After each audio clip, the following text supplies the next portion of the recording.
Adrian woke slowly, not to the blare of his Chicago alarm or the distant rumble of the L train, but to the gentle persistence of morning light filtered through linen curtains. The first thing he registered was the weight of Finn's arm draped over his waist, and the steady, warm presence pressed against his back. He lay still for a long time, savouring the feeling. It wasn't just comfort, it was correction. Finn felt like the correct position, the home key in a piece of music, the spot where every tension finally resolves. When Adrian finally turned, Finn was awake, watching him with that soft, slightly amused expression that had always melted Adrian's meticulous composure. "Good morning, cellist," Finn murmured, his voice thick with sleep and affection. He reached out and brushed the hair from Adrian's forehead, his touch as slow and deliberate as a sustained note. "Good morning, composer," Adrian replied, resting his hand over Finn's heart, feeling the steady rhythm beneath his palm. "It's been a long time since I woke up without a sense of immediate, professional dread." Finn smiled, a lazy, wide curve of his mouth. "That's the difference between a life lived for the stage and a life lived for the porch. The porch is far more forgiving." He pulled Adrian closer, their morning embrace a sweet tangle of limbs and rumpled sheets. It was a space free of performance, ambition or regret, just two men rediscovering the simple, perfect fit of their bodies and souls. "I love the way your eyes change colour in the morning light," Adrian confessed, tracing the shadow beneath Finn's eye.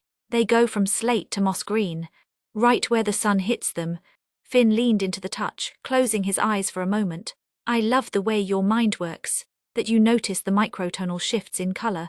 Nobody else sees that." "I learned it from you," Adrian said softly. "You taught me that everything holds an entire score if you just listen close enough." They lay there, trading silent observations and tender touches, creating a quiet symphony of domesticity. Finn's kisses were unhurried, affirming kisses that spoke of permanence and trust, rather than fire and flight. "Coffee," Finn eventually proposed, reluctantly pulling the duvet down.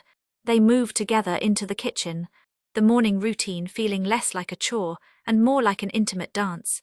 Adrian watched Finn meticulously grinding the beans, the same overpriced grinder he had bought, and realized that this, too, was a language of love. Finn wasn't just making coffee, he was curating a perfect sensory experience for Adrian, a quiet offering of devotion.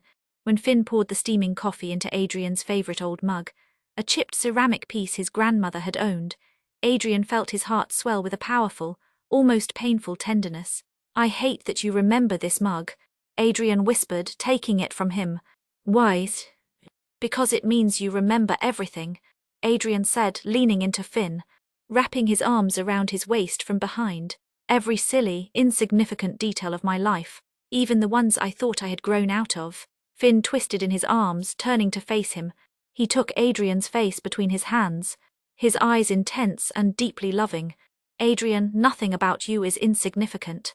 Not your silly mug, not your perfect high A, and certainly not the way you laugh when you're not thinking about the critics." I held onto those details. They were the melody line that kept running through the decade of silence. They reminded me of what was real. He pressed a soft, lingering kiss to Adrian's lips. "I love you, Adrian," Finn said, the words simple and clean, like the first notes of a perfectly tuned instrument. "I have always loved you. Now, let's see if we can orchestrate a life that actually holds this truth." The silence that followed wasn't a rest note this time, but a foundation, heavy, solid, and utterly harmonious. Adrian knew then that whatever chaos Chicago